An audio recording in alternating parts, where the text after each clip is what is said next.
I tend to believe neither Mr. Lutnick or Mr. Carney.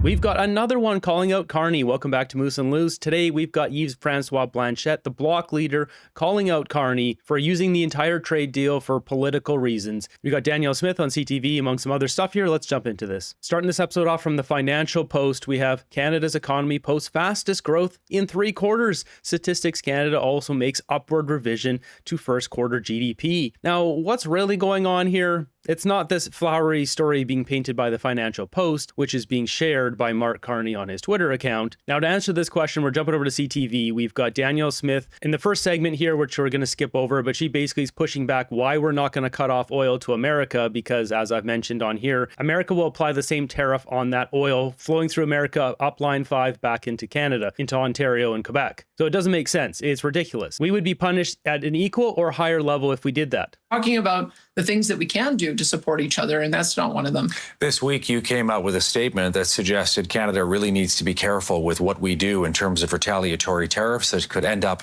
affecting Canadian jobs and do long-term damage.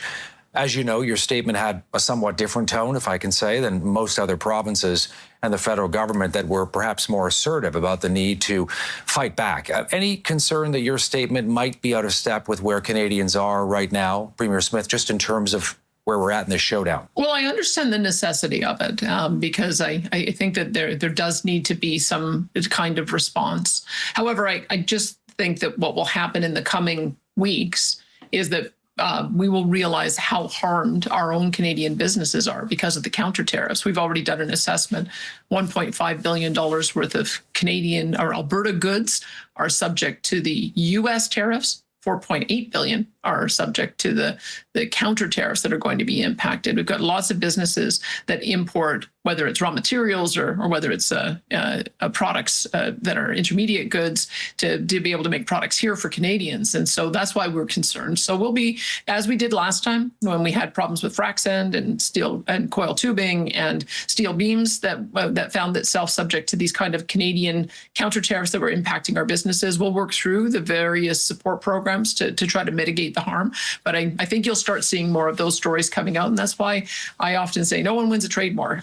The best way to get through is to try to get back to the table, to get to an agreement so we can reduce the tariffs as low as possible on as many goods as possible. And for a guy as smart as Mark Carney, who was the governor of the Bank of England, governor of the Bank of Canada, worked at Goldman Sachs, the guy knows what he's doing. He knows how the monetary system works. He knows full well the best thing for Canadians is to get back to the table and get the job done. And what does he do? He goes over to Europe because this plan that he's rolling out is for himself. It's for his own fortunes. It's not for Canada. Now back to the question at hand. Canada's economy posts fastest growth in 3 quarters. What's this really from? Richard Diaz has got the chart right here. It's this little uptick here. Canada sells oil to pay for imported goods. The price of oil has spiked. Canada's getting a higher influx of revenue. This isn't Canada's economy booming. This is just us selling oil at a higher price. Thus, we're making more money from that oil. And since oil is such a big part of our economy, that's why we're seeing Canada's economy post fastest growth in 3 quarters. It's from the US-Iran conflict. So essentially, Carney's taking credit for a conflict that he didn't want to get involved in, one that he didn't support, in an industry he doesn't support and wants to keep the oil in the ground from his own book values. He's taking credit for that in Canada's economy rebounding. You can't make this stuff up. Like, this guy's the biggest liar charlatan in Canadian history. And I get politicians are going to take the wins wherever they can. But I mean, when someone can easily look this up, it just makes this guy look like a complete fool. Other premiers like Doug Ford of Ontario have said, look, we can't do it alone. All provinces need to step up. In the case of Ontario, as you know, Ford has talked about electricity that his province sends to the U.S. In the case of Alberta, what are you willing to put forward? Well, you know, I've already talked to Doug Ford about how can we reestablish the natural gas flowing from Western Canada to Ontario and Quebec. The East needs about 3 BCF a day of natural gas. We used to sell them that amount. We're now only selling them 1 BCF a day. Why don't we restore some of those trade ties so that we can have a made in Canada solution to energy security? I've also been talking with Irving Refinery and the federal government about how we might be able to get oil from the Line 5 or Line 9 in Montreal up the St. Lawrence Seaway so that we can help to provide a new secure Canadian supply of crude for the Irving Refinery refinery. So those are the kind of things that I think we need to do. So she's offering some real solutions here in the short term, because this ridiculous idea that Doug Ford and other premiers are pushing forward, that Alberta and Saskatchewan need put oil on the table as a negotiating chip, when in reality, as I just showed you, what's rebounding our economy? The oil. We're going to cut that off? What, because of Donald Trump? Because people don't like Donald Trump? We have to be thinking with our brains here. Like, just looking at the straight math, it's like the dumbest thing possible is to put oil on the table. It's 10 years of bad liberal policies that's put us in this weak position. Maybe it's time for Canadians to wake up and vote the Conservatives in for once to actually fix the country. Moving ahead, he brings up that Scott Moe is putting a tax on the stumbling Jews. Alberta, the premier there, though, has now announced a new tax on U.S. booze. The booze will stay on the shelves, but there will be a tax. Are you thinking of following suit in Alberta? Well, I'll be watching. Obviously, we don't want to do anything that escalates anything any further, especially since we've begun to see that some of the issues that led to the breakdown in the trade talks are being addressed. The fact that the Americans clarified that they were not attacking the French language, and Dominic LeBlanc, our chief negotiator and trade minister on the file, has accepted that. We know that two of the other sticking points were around the treatment of trucks in the tariffs. That I think our Canadians were asking for similar treatment to cars. I think that's another way that we can get back to the table. And then, I mean, these things, as the Americans pointed out, was like the trucks was brought up last minute because it's a different type of vehicle category. Howard Lutnick brought that up, and I think he was telling the truth there, because you wouldn't group in normal cars with gigantic F-450 trucks or bigger trucks. Like, they're different kind of vehicles. One is very much for construction. The other one is everyday passenger vehicle, and it wouldn't be in the same category. But of course, the Liberals just needed to use anything to get out of signing the deal, because they wanted to go elbows up. They're going to sacrifice Canadian jobs. People are having to sell their houses, go into unbelievable poverty just so they can have their political power. That's what the Liberals are. If you're a Liberal watching this and you don't like it, sorry, that's the truth of it. That's what the Liberals do. They don't care about Canadians. They only care about one thing, and that is power, because power keeps bringing them more money. These people are greedy. If one of the three things that led to the breakdown of talks is now being softened, maybe there's a solution for more. So I'll be watching and hoping, and we'll be hoping for an adult in the room, but it's not Mark Carney. Meanwhile, what are we seeing in the news? Melissa posting this one: Europe must stand with Canada against Trump. I don't understand this idea that becoming the 51st state is the worst thing ever, and we have to be a sovereign nation. But joining the EU, that's totally fine. We'll give up our sovereignty for that. No problem. We'll be the, whatever it is, 28th state or country of the EU. Like, it's absolute ludicrous. Meanwhile, what does Carney come out with? This makes no sense. Electricity is one of our biggest opportunities. Here's how we're seizing it. He contradicts himself in this video, because you would expect if electricity was one of our biggest opportunities, then we would have very high electricity costs, and he's going to bring that down to make life a lot more affordable with low electricity costs, right? That would make sense.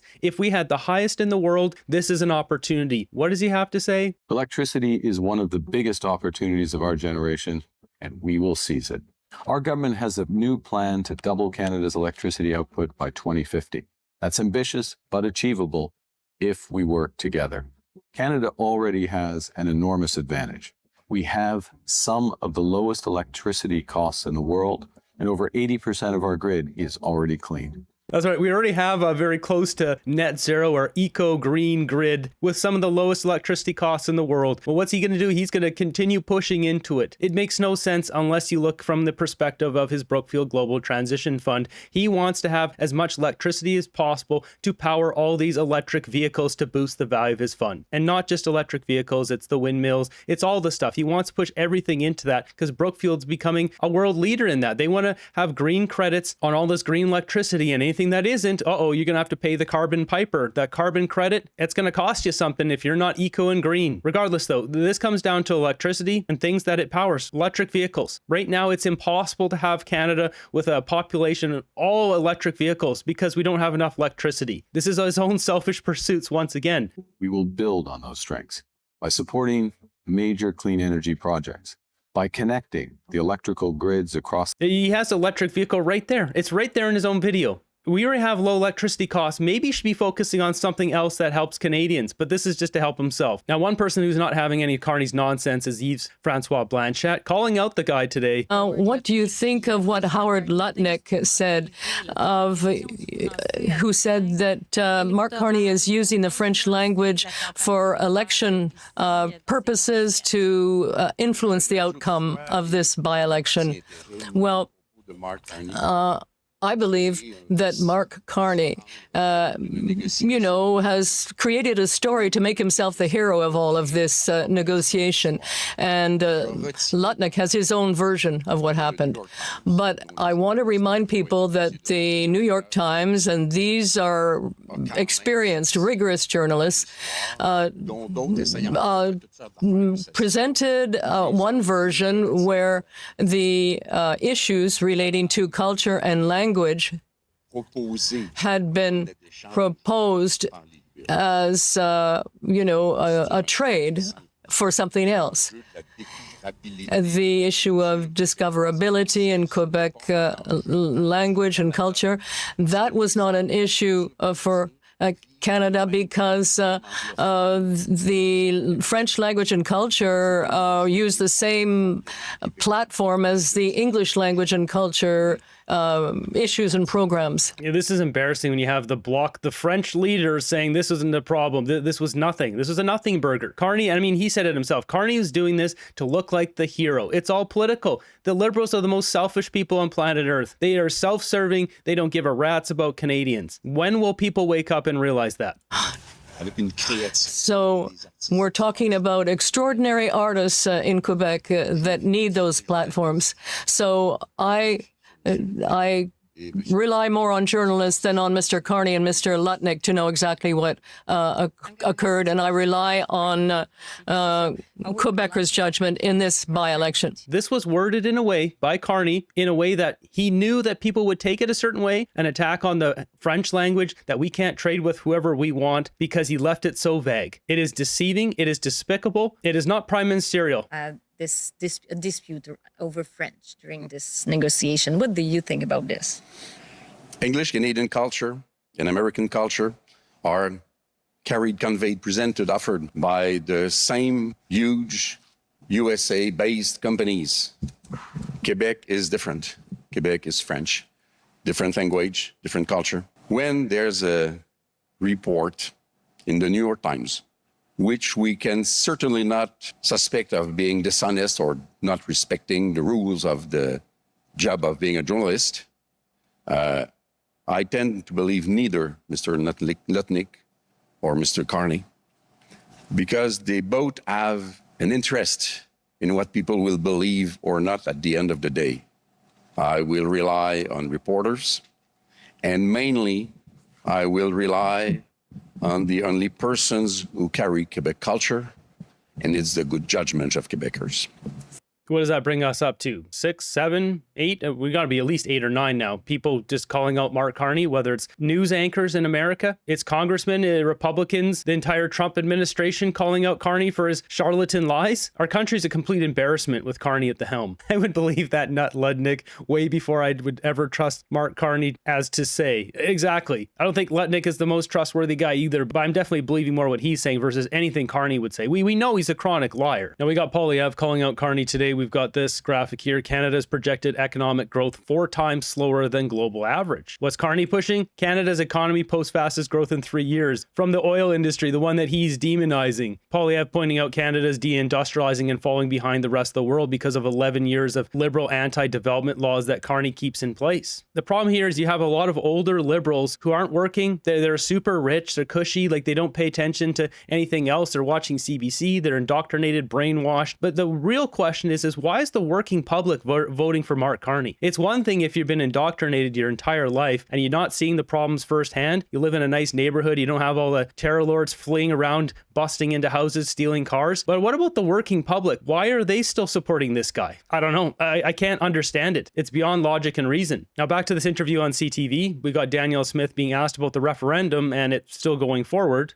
Hey, one final thing for you. There's a referendum, of course, coming up in your province, as you're well aware of. in October. There have been calls for you to postpone it amid the trade war. I know what you've said about that. Do you think what we're seeing will affect the outcome? And if so, how? I'd say a couple things. I mean, for Ontarians and Quebecers to maybe understand why Albertans are so angry, just think about how angry you are right now that Donald Trump is taking an attack on the economy and trying to shut down key industries. Well, that's what Justin Trudeau did to Alberta for 10 years with the help of... Oh, that's so good. That's such a, like, to use that frustration of Trump. This is an A+ example of how to redirect someone's anger from someone they really don't like Donald Trump, right back over to the Liberals. Wow. Stephen Guilbeault and the federal NDP. I would say that in the last 18 months, the new prime minister and I have done everything we can to reset the relationship. But when you cause that kind of damage, people get hurt. And that's what we're seeing in Alberta right now. I don't think that you solve problems by ignoring them. You solve problems by addressing it.